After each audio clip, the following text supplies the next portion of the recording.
I mean, in the early 60s, Jock Kinneir, who was my business partner, he taught me at Chelsea and he offered me my first job as his assistant. Were you like star pupil? I always kind of wondered about that because it seems for your tutor to offer you employment. It was absolutely amazing. It must have been a very exciting time because you look at the work that you and Jock did and the post, and it looks like another world. It looks like another country, actually, the old road signs. And when you encounter them, like in rural areas now, those old-fashioned road signs, they look so primitive. Well, I think people don't because it was such a long time ago, they don't realise what a big change it was, where they had pictograms for school children, and because that's one of my designs. Mm-hmm. And the famous one. And the Men at Work, mm-hmm. Roadworks, yeah, where the joke is they think it's a man having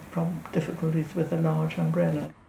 What's interesting is, because you have some prints of them upstairs, and yes. You don't see them up close very often, and actually when you see them up close you see how hand-drawn they are.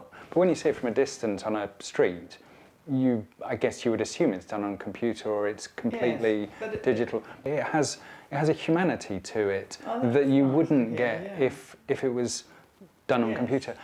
Because normally, to see something from a distance, you would simplify it and make it quite almost abstract. Mm-hmm. I decided not to go down that path.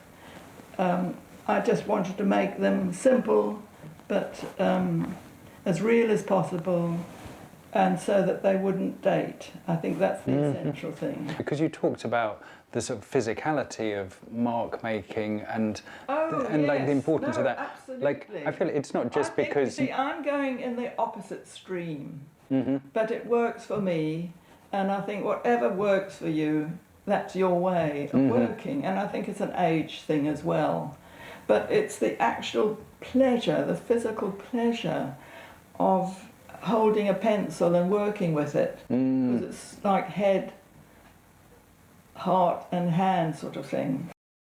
And I think that possibly links into the fact that they haven't aged so much, like me. No, but you think like most things that like objects or graphic design that was done in the 50s now, it looks of its time, like it doesn't look contemporary, but I would argue the street signs look contemporary still, which is kind of extraordinary. Yes.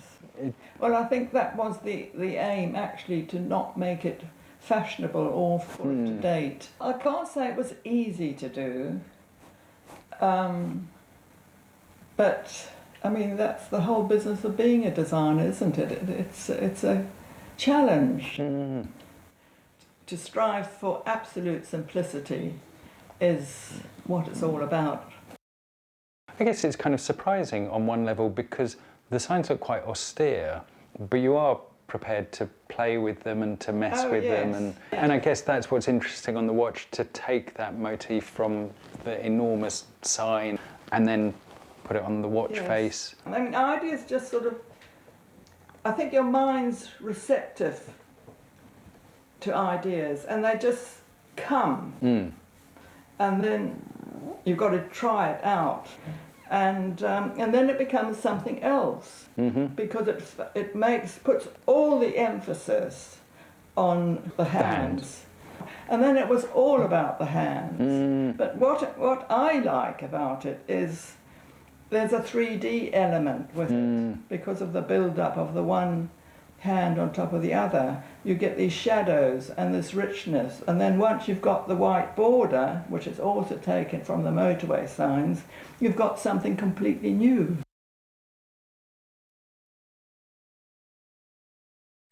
You give him one more. Just one more. He's sitting.